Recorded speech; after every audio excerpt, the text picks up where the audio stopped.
শোনো শোনো শোনো সবে শোনো দিয়া মন, আজ আমি রেঁধেছি এক অনন্য স্বাদের পরোটা। তেঁতুল পাতায় নজন, এই হচ্ছে কথা। সকালবেলায় অল্প একটু আলু সিদ্ধ বেঁচে রয়ে গিয়েছিল। আলু সিদ্ধটা দিয়ে আজকে দারুণ স্বাদের একটা পরোটা করব।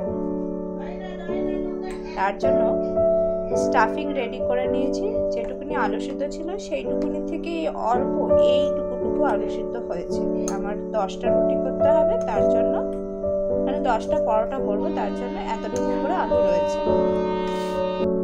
আমি 3টে পেঁয়াজ কেটে নিয়েছি, বেশ খানিকটা ধনেপাতা কেটেছি, এইটুকু চিজ পড়েছিল, এইটুকু চিজও নিয়েছি, আর অল্প একটু পনির রয়েছে, সেই পনিরটাকেও ভাবছি একটু ব্যবহার করব।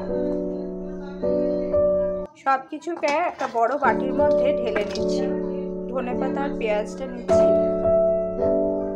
অল্প একটু পনিরটা নিচ্ছি, ছানাটা,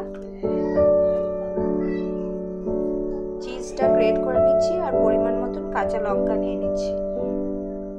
সব কিছুকে একসাথে মাখিয়ে নেব পরিমাণ মতো নুন দিয়ে। আমি পরিমাণ মতো নুন দিয়ে নিচ্ছি, পরিমাণ মতন লঙ্কা গুঁড়ো দিয়ে নিচ্ছি, আমি কাঁচা লঙ্কাও দিয়ে নিয়েছি।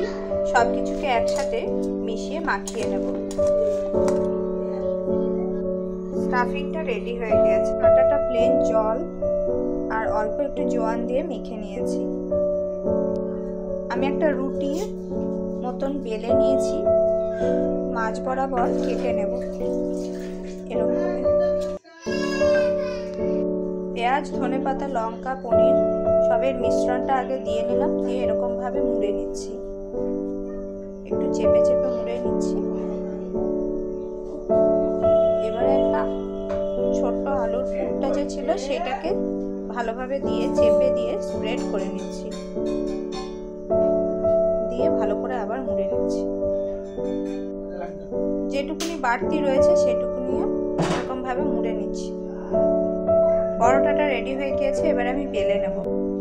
পরোটাটাকে আমি ভালো করে বেলে নিচ্ছি।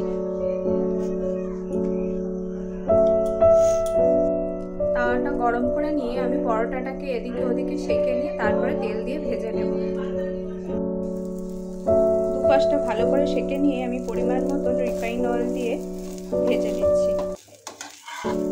এক পিঠটায় তেল দিয়ে ভেজে নিয়েছি, এই সাইডটাও তেল দিয়ে ভেজে নিয়ে হালকা তেলে ভাজছি, খুব বেশি তেল দিইনি, দিলেই রেডি হয়ে যাবে পরোটাটা।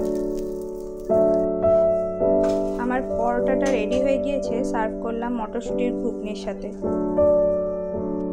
একেবারে ভিন্ন স্বাদের এই পরোটাটা অবশ্যই বাড়িতে একবার ট্রাই করে দেখবেন, কিন্তু কথা দিলাম সবার খুব ভালো লাগবে।